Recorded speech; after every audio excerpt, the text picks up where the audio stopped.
What is going on, guys? DBG here. In this video, I'm going to be talking about the best budget team that you can pick up for this round of Supermax. So the current salary is 4,200, which means that you're going to come up against a lot of God squads. So that's going to be really difficult to come up against. So you're going to need a team to basically, well, if you want to compete, you're going to need a team to kind of neutralize a lot of the strengths of the God squads. So that's what I think I've done with this team. While there's definitely better players, I think this team definitely neutralizes a lot of the strengths of the best teams. So at the point guard position, I've actually got a small forward and it's an emerald, and it's Jalen Rose. So I don't feel bad about playing Jalen Rose a point guard because he played point guard for a lot of his career. He was a 6'8" point guard a lot of the time. He's got decent shooting, good up and shot mid of 84, good up and shot 3 of 81. He's got decent ball control of 82 with a silver shooting and speed boost, but I'm not that good at dribbling, so it doesn't make much of a difference for me. 85 free throw. He's got 81 lateral quickness, which is really good. On-ball defensive IQ of 80, so he is going to be a good defender. Driving of 70 with a tendency of 80, so he's going to dunk when he's wide open. 84 speed, 84 speed ball, 81 acceleration. All of them are really good for a guy who's 6'8". The reason why I have him in this squad at point guard is I'm coming up almost every game against Penny Hardaway. Like, if you're coming up against a God squad, you're going to be coming up against Penny Hardaway. And you can't neutralize Penny Hardaway using any old point guard. You need someone with a bit of height, and Jalen Rose is even taller than Penny Hardaway. While he's not as good as Penny, he will be able to keep him quiet, or as quiet as possible, because that card is unbelievable. But you're coming up against that card more and more, and Jalen Rose is a great way to keep that card as quiet as possible. And he is quite cheap. He's like 3 to 5k MT. And that's the most you'll spend on this guy. I picked him up earlier today for like 2.5k MT. Even though he was the cheapest by a mile, you still can snipe him quite easily because he's not that sought after a card. And while there's definitely better options to neutralize the Penny Hardaways, the Giannis at the 1, Jalen Rose is perfect. And in Supermax, it's cheesy. There's going to be a lot of small forwards at point guard. At the 2, of course, Gerald Henderson. Gerald Henderson is just dominant, like 19.3 points in 6 games, and you'll see in the highlights, the game didn't finish, but he took over in that game. One of the best dunkers in the game, 100 driving dunk tendency and flashy dunk tendency. Home shot 3 of 64 with a nice release. Not the best ball control of 69. He's got good on-ball defense of 80. He's got okay lateral quickness of 68, not great. So he's not going to be as good a defender as Jalen Rose. Driving of 95, speed of 85, speed of ball 79, acceleration 84, vertical 95 with them good tendencies. So he is an offensive beast. And he's not terrible on defense. Like, he's not exceptional, but he's not terrible at all. We have got Michael Finley. I've made enough videos about this guy, but as his salary is starting to creep up and up, his price is going down. Because a lot of people just use this card for like when he was like 50 in salary because he was really cheap in Supermax. So no, this card is really good. 80 defensive overall, I don't know where it comes from. 76 open shot 3, got a good open shot mid of 78. Ball control of 80, free throw of 83. He's also got a driving of 90, tendencies of 100, contact of 70, speed 86, speed of ball 81, acceleration 84. Decent shooter, not a good defender, great slasher, and overall just a beast of a card to have at the small forward position. At the power forward, I know I said a bit of a budget, but I'm going to put Clark Kellogg in. This is a team I'm actually probably going to end up running with right now. I prefer using budget players, I don't know why. But Clark Kellogg is a beast. He's got a great mid-range shot of 90, good shot 3 of 80. He's got decent free throw of 77, good post hook and post fadeaway, 89 fadeaway, 88 post hook. He's got good rebounding, 88 and 87, even though he is 6'9", and he's not the most athletic, so he doesn't seem to get many rebounds for me. He's a decent defender, 80 on-ball defensive IQ, 86 low-post defensive IQ, but he doesn't have a high steal rating or a particularly high block rating or a high lateral quickness, so he might struggle a little bit if he's playing as a small forward, playing power forward. 75 driving dunk with an 80 tendency. 73 speed is good for a power forward, but again, you'll see a lot of small forwards at power forwards, which he kind of struggles to deal with. Speed of ball 64, acceleration 65. He's not going to be pushing the floor much, but a really solid card and definitely the best reward card we've gotten so far. Hopefully the Scottie Pippen is better, but Clark Kellogg is a really good card. And at the 5, I am going to put in, of course, Rayful Friends.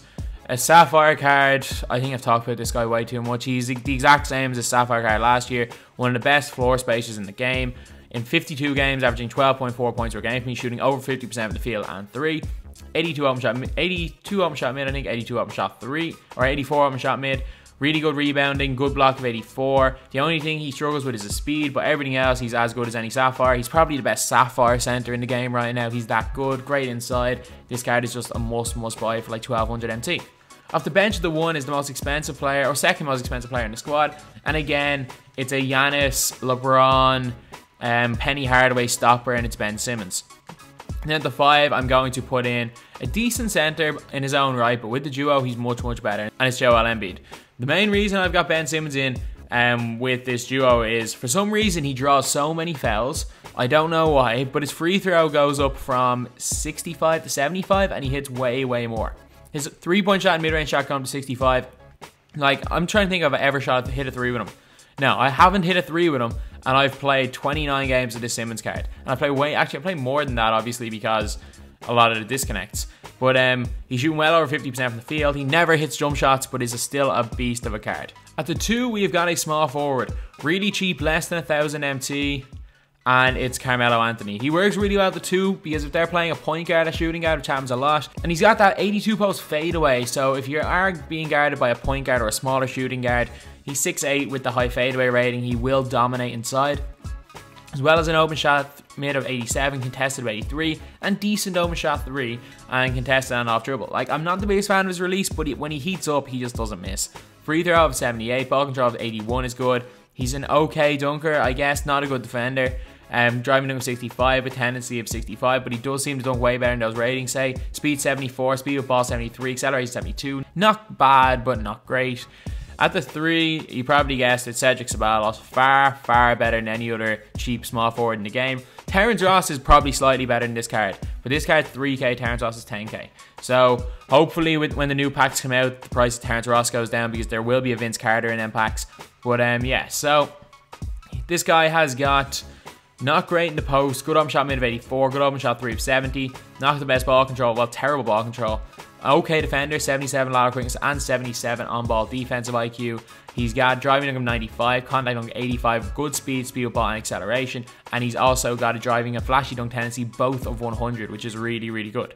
And at the 4, again, like, until a better card comes around, this guy is going to be used in most of my squads, and it's Serge Ibaka. So Serge Ibaka is still an incredible, incredible card. Open shot mid of 89, open shot 3 of 80, not bad defensive rebound of 70. He's got a good block of 78, good low post defensive IQ of, of 81.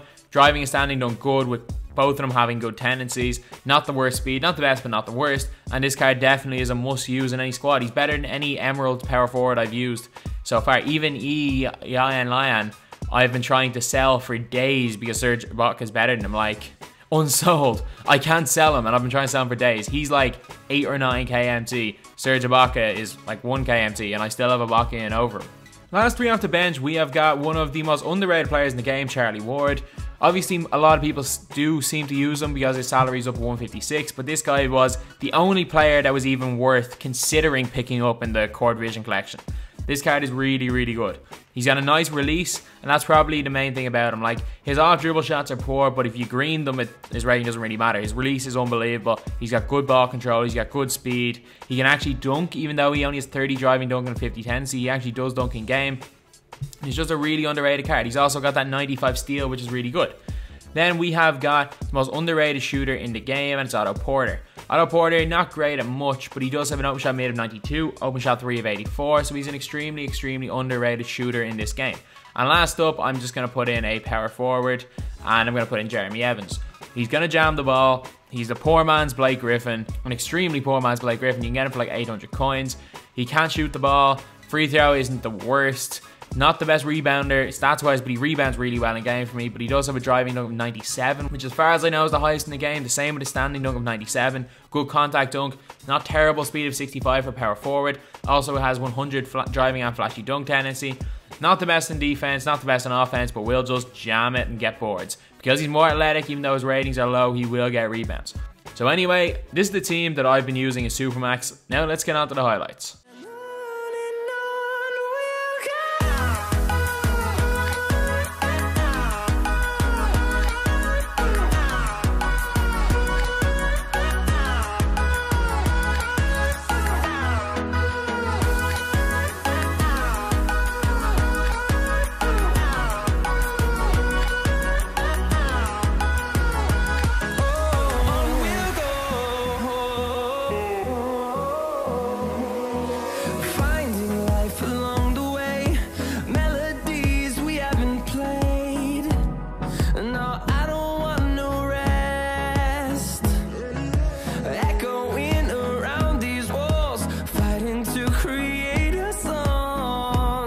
So anyway, that's the video. In my opinion, this is the best budget team you can use for Supermax. Obviously, if you don't want to use Clark Kellogg, there's a lot of players you can use.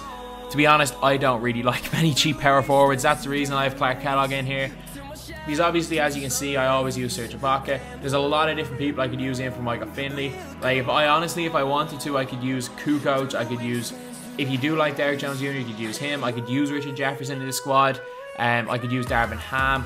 And then even if you're on an even bigger budget and you can't afford a Jalen Rose, you can just pick up an Evan Turner, who's just a point god, 87 ball control.